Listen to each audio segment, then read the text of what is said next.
you guys, so that is basically it. You see, how their grandpa made the top to this, and then they purchased this netting to help keep the birds and stuff out, and it's just a cute little garden for an affordable price. And I did forget to mention that over by the tomatoes, recently when I came over, we planted some more carrot seeds, and on the windowsills there's some potatoes that put some toothpicks in, put them inside of a cup and water the bottom of them, and they're starting to sprout, so those can be planted. And then just working on some more herbs and getting things going out of the scraps that we use from the kitchen as well.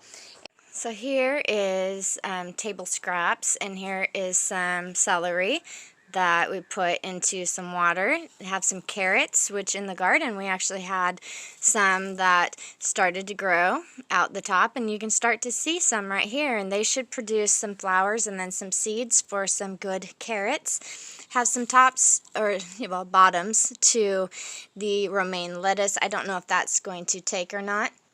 And this has been covered to kind of make its own little mini greenhouse with a rubber band around it.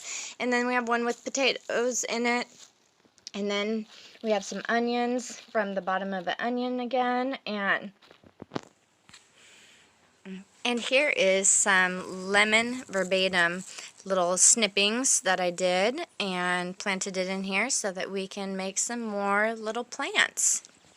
The bottom of these onion scraps have definitely some roots growing, so those are about ready to go into some good soil. And I will show you over here. This is the lemon verbatim plant. Great for teas that those clippings were taken from. Here are some cilantro sprouts that came in this jar, and they're sprouting. And then here is from the oregano plant that was out in the garden. Went ahead and snipped right under a node, kind of snipped the node a little bit and stuck it in there. They're doing wonderful. Some more avocado seeds, and those should break open and sprout a tree, and then some sprouts at the bottom. They say that not all the seeds will sprout, so you're just going to have to keep going until one actually takes, because of just our condition of our food today. Not all of them are sprouting. Here's some potatoes that are sprouting wonderfully. That'll be planted. And then a pineapple top, which I have not had any success with, so I thought, well, here we'll try it and see if maybe inside the house it will work better. Since I'm in an RV, I thought, well, let's try it here. It might be better conditions. And so it should start growing and have some sprouts come out, and then you can plant it in the dirt as well. One more thing I forgot to mention is that we made a compost. So hold on one second and I will show you guys that as well, because it's so important. Not only to be feeding ourselves, right? We need to be feeding our bodies with this nutrition, but how do we get that nutrition in our body?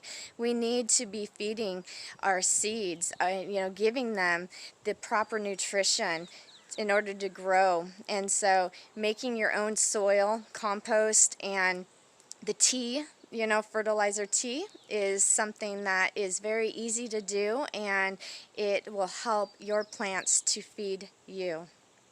Here are some homemade do-it-yourself composters, and basically you just get a drill and poke holes everywhere, and we put a smiley face on this side, poked holes all the way around and on the bottom.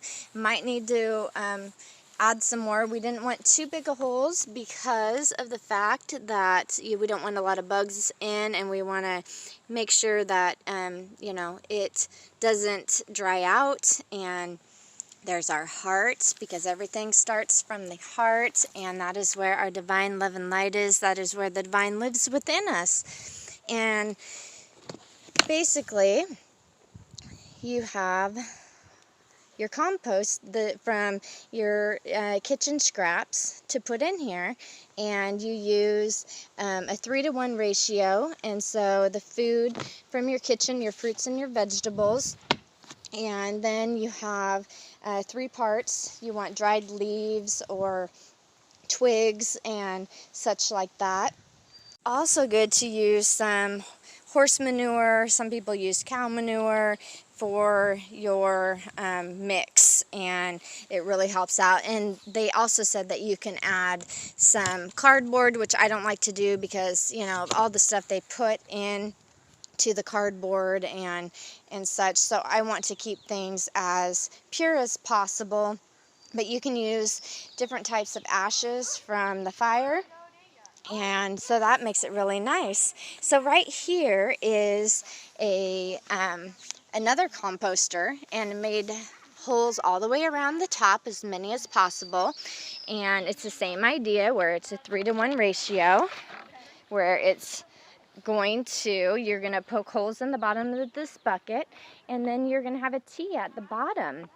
And you can actually do this with this bigger container as well, and just have a bucket that will fit under this one to catch the tea if that is what you have. So I wanted to show you guys this because this is what we're going to use, and every 3 days hopefully it will get stirred up so that it will continue to mix and break down and to make this tea and this compost for this beautiful garden that my little boys have, that I am blessed to be a part of.